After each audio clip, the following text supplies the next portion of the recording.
La Democracia, Guatemala, June 2019. A team of researchers from MIT, Harvard, and Yale announced that they have discovered unusual magnetic anomalies within the colossal stone heads attributed to the Monte Alto, a Mesoamerican civilization that emerged around 1800 BC. Some of these statues have very strong magnetic fields. The creators of these statues were totally aware of these magnetic fields. And that is something that shocked modern archaeologists, that this rather primitive culture, they thought, was aware of magnetism, and that they actually chose certain rocks because of the magnetic field. In Mexico, similar statues created by the Olmec civilization were also found to emit magnetic anomalies. These intricately carved heads vary in height from nearly 5 feet to over 11 feet tall, the largest weighing approximately 50 tons. Like the Monte Alto sculptures, most of these heads were made from basalt. Basalt has large quantities of iron and magnesium in them. The Olmec were so precise with knowing where the magnetic fields were that they actually carved the structure around these anomalies. So when scientists use a magnetometer around the stone statue, they notice the nose and the cheeks, around the chin, the magnetic fields are strongest there. The great heads of the Olmec are made of basalt. Basalt is a volcanic substance, and the closest source to many of these heads is anything up to 100 miles away. And this is interesting because I don't think it's simply the case that the basalt was easy to sculpt into the forms of heads. Basalt is dense. It's very, very heavy, thick rock, and it's very difficult to work with, let alone carve with rudimentary tools like flint, because they range higher on Mohs test as far as density, and flint is a much softer material than basalt. So it's difficult to understand how they carve these things, and the intricate detail on some of them is just incredible. With these stone giants, it really is a question as to why they chose these specific types of rock. Like granite, we find it's very crystalline. It's also electrically conductive. We find basalt, which is volcanic. Again, this is very magnetic. And so again, it can be conductive for various different purposes. And so what's going on here? Were they specifically choosing certain types of rock for technological reasons? When we look at how the ancients were selecting certain stones that were magnetic or had certain energies, we wonder how they could know about all of the properties of these stones. Are they getting this information from extraterrestrials? Extraterrestrials? Is it possible that the ancient people of Mesoamerica were given instructions to sculpt these giant basalt heads by alien visitors? But if so, why? As far as ancient astronaut theorists are concerned, the answer is simple. They were intended to be used for data storage. In 2017, IBM made a huge breakthrough in data storage. They figured out how to store 201 gigabytes of data on a square inch of tape. That means a magnetic tape reel the size of the palm of your hand can hold as much data as you would have in 330 laptops. Mag tape, mag stripe tape, is made out of basically very, very tiny magnetic particles. And what they do is they adhere them to the back of a thin strip. And the way it works is the little metal filings, which are very microscopic, they would all align in a certain pattern, kind of like the grooves on a record player. And it would take another piece of equipment similar to the one that actually aligned them to interpret how those particles are lined up. And we still use it to this day for backup data storage. And so once again, we have to ask ourselves if these statues were in fact devices that had recorded information, and information could be extracted from them, like a computer hard drive or something like that. And so there's this energy associated with them. Most people don't even realize when they're looking at some of the artwork or some of the sculptures or carvings that the ancients did, they can't figure out how did they know about magnetic fields? How did they understand? Well, maybe there's a technology there that we don't understand today.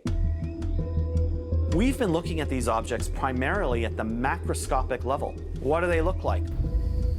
But maybe there's information inside them encoded using nanotechnology. Why is that likely? Because we ourselves are doing the same thing. By trying to store information for thousands or millions of years, you end up going to the same physical materials and solutions that the hypothetical ancient aliens may have also figured out how to use. Aswan, southern Egypt. March 1813. Swiss explorer Johann Burckhardt is traveling north along the Nile River when he comes across 3 massive stone heads protruding from the sand. 4 years later, a thorough excavation reveals a 3,200-year-old temple complex. The Abu Simbel Temple, as it is now known, contains some of the largest stone statues ever constructed in the ancient world. In 1244 BC, the Egyptians built in a mountain an incredible temple complex devoted to Ramses the Great.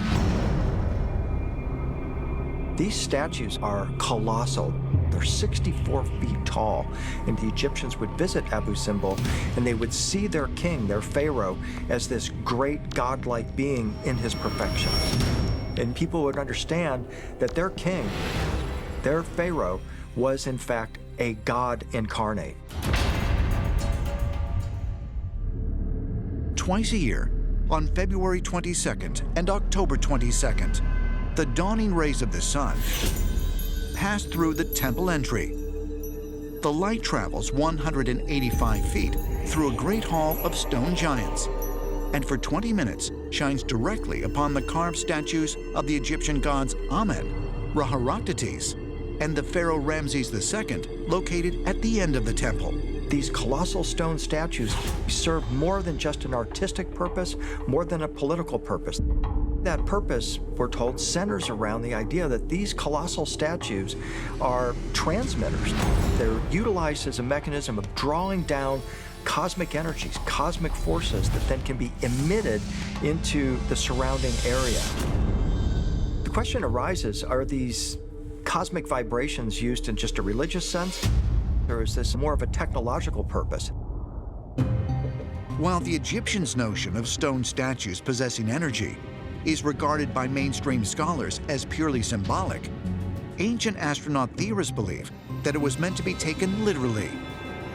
And they suggest evidence can be found by examining similar ideas held by other civilizations throughout the ancient world. In a number of ancient societies, people associated these statues as having an energy, and those statues were alive. They had even a consciousness, they had power in them. Some of the best-known giant statues in the world are the Moai heads that we find on Easter Island that were actually utilized by the Easter Islanders as a conductive mechanism for drawing down manna, spiritual power. We found that in Copan. Probably Göbekli Tepe is the same idea, that these colossal stone statues are more than just statues. Is it possible that ancient stone statues found throughout the world were built to serve a technological purpose? While the idea may sound far-fetched, geologists point out that stone is not as lifeless as it might appear. Rocks and us are made of the same exact thing, matter, and all matter vibrates. It all has a frequency. It all has energy. When you look at a rock, it's not just a plain inanimate object. It actually has tons and tons of different types of minerals in it. And these minerals are like a recipe in a cake mix. They can be all different types of things. Mother Nature has her own cookbook, so to speak. Stones give you a different feeling. I mean, some stones will feel warm. Some will feel cold. Others will have a drama about them. Stonework has a very primordial feeling. I mean, the ancients were drawn to it. For centuries, visitors to the Mediterranean island of Sardinia have been greeted with strange and mysterious stories that a race of giants once lived there thousands of years ago. But other than the presence of hundreds of bizarre monolithic stone structures, there had been little physical evidence after 1953 to convince mainstream archaeologists or even ancient astronaut theorists that the myths about giants ever had a basis in reality. That is, until 1979, when more giant bones were reportedly discovered during one of the island's many archaeological excavations. I interviewed two individuals who worked on the excavation of the neuralgic ruins in the town of Sadara, underneath the church of Santa Anastasia. Both of these individuals dug up, at different periods of time, multiple skeletons of giants from 9 to 12 feet tall. And then the bones of the giants would go into the church and then disappear overnight. There have been hundreds of excavations in which the bones of giants have been allegedly unearthed and then secreted away. Before we left the island of Sardinia, Marty and I were supposed to finally get access to an actual giant bone. That was all set. And then we received notifications that the guy pulled out and he was not going to show us the giant bone. Why did he pull out? One could argue that some type of censorship is going on in Sardinia. Censorship? Is it possible that physical evidence that could help prove that giants once inhabited the island of Sardinia has been deliberately hidden away? But if so, by whom and why? As far as Giorgio and Marty are concerned, that is just one of the many questions still left unanswered by their trip. Hey, I want to ask you this. Did ancient astronauts visit Sardinia? I think there is no doubt that extraterrestrials visited Sardinia in ancient times, because there are similar megalithic structures of inexplicable origin elsewhere on the planet. Right, because it's a piece of what you've seen elsewhere. Okay. It adds to the bigger picture. Yeah, okay. Our ancestors were all visited by the same teachers. You know what? I respect that immensely, because I think that's the correct scientific way to go about things. You start with a supposition and then put it to the reality test, put it to the real world, put it to the evidence. I want to become convinced by the data. Well, if I have accomplished anything with you, I hope that you continue looking at other places and be like, you know, that Giorgio guy, he has a point. You want me to be convinced? Yes, exactly. And that's a key point. You look me in the eye and you say, you know what, I am convinced that ancient astronauts visited this planet and sowed the seeds of what inspired people to build these things. I can't prove you wrong, okay? I can't. And I don't know anybody who can do that. So the book is still open. Yes, and I hope you will read the next chapter. You write it, I'll read it, okay? I'll read it. The way you prove the ancient astronaut theory is not with one single piece of evidence. It is a conglomeration of different puzzle pieces. And Sardinia, you have structures that are incredible. You have the stories of giants, and you have these statues that look like giants, and you have to wonder, is it possible that Sardinia at some point was visited by extraterrestrials? Across the ancient world are mysterious monolithic monuments carved of solid stone, like the obelisks of ancient Egypt, the Karnak alignments in northern France, and the Moai statues of Easter Island. What purpose they served has been the subject of much speculation. But perhaps the most enigmatic monoliths of all are those that are in the shape of perfect spheres. Stone spheres are found all around the world, on every continent except maybe Antarctica. But it's important to note that geologists are still really very much in debate about how geological spheres form. Some of them are taller than a man, and many of them, they're so perfectly shaped, they must have been shaped by the hands of men. From Kansas to Kazakhstan, we find these stone spheres. Some of them are massive. And the key thing that links all of them is this incredible mystery about how were they created, why were they created, and ultimately, what is their purpose? While ancient stone spheres have been found that are of enormous proportions, they exist in a vast range of sizes, and geologists remain divided about just how they were formed.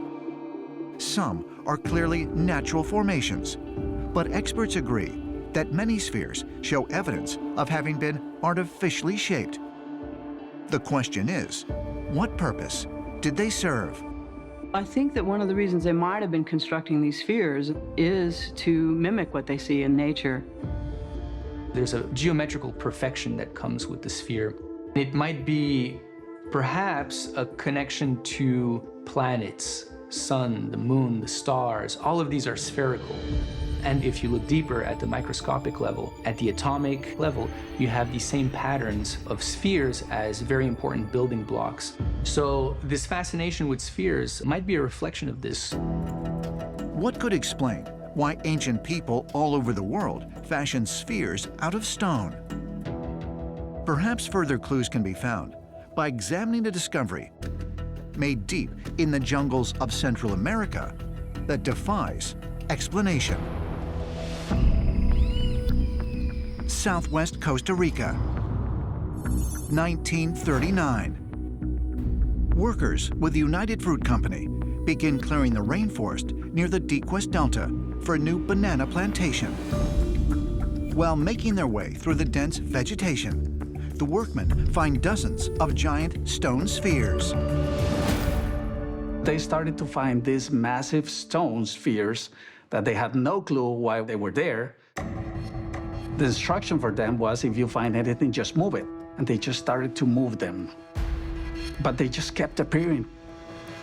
In 1943, the archaeological journal American Antiquity published photos of the mysterious spheres, which caught the attention of American archaeologist Dr. Samuel Lothrop. 5 years later, Dr. Lothrop led an excavation of the area and discovered hundreds of stone spheres. They range in size from just a few inches to more than 6 feet in diameter and weigh up to 15 tons. Archaeologists soon discovered stone spheres throughout the Dequest Delta and on the nearby Isla del Caño. Many were found with artifacts from the ancient indigenous Dequest culture and are believed to be at least 1,000 years old. About 300 have been discovered so far. Some of them are fairly small, like the size of footballs. Others are huge, between 8 and 9 feet tall and wide. Some have carvings on, like spirals, and what looks like boats or ships. They look like they're created in a machine. Researchers believe the stone that the spheres are carved from is not local to the Dequest Delta, but was transported from a quarry that was located more than 50 miles away. The quarries of this material are allegedly found at least a few dozen kilometers from the site where the spheres are located. So that brings us questions of transportation. Walking around the rainforest is not an easy task. You'll have creeks, you'll have mountains, you'll have hills, you have branches, you have tree roots. So how were they moved? Just as puzzling as how the massive objects were moved is how they were made. Archaeologists believe that the Dequest civilization carved the spheres with simple stone tools. But some researchers argue that creating such a precise shape would be difficult to achieve, even with today's technology. It's important to note that these are, in some reports, granitic, which are very, very hard rocks to shape, to form, to move, and to quarry in any capacity. If we wanted to make these same spheres, we would need something harder than granite, and there are very few substances that are harder. What's noteworthy is some of them are almost perfectly spherical, and that's a very tall task to create that with the tools of the time. As a stonemason, I would use diamond saws, I would use polishing items, but when you look at indigenous people that were purported to have made them, did they have those machines? Did they have that equipment? Did they have that technology? How could a culture that only had access to stone chisels and rudimentary tools have carved and transported such enormous stone spheres? And what could have been their reason for doing so? Since the United Fruit Company started moving the spheres, we do not know the original location of most of them. You start to wonder, what if we could go back in time and see the exact location of all the spheres? What would they show? Would they show a pattern? Would they show a constellation map? Would they be like the Nazca lines, like a pattern that you could only see from above? Although documentation to explain the spheres does not exist, according to local legend, they were created by the gods. One very interesting explanation for the Costa Rica spheres is that they were created by Tara, the god of thunder, who used some sort of a blowpipe to shoot these spheres out of the pipe in order to push back hurricanes. Ancient astronaut theory says that within legends like this, there's often a kernel of truth. And so you have to wonder, is this a calling card from some extraterrestrial entity, a sky god, Tara, with some sort of message? To me, the ancient legend of the god of thunder illustrates an example of misunderstood technology. Clearly, those spheres themselves never descended from the sky, but maybe our ancestors saw the appearance of a spherical craft by the extraterrestrials who visited us thousands of years ago.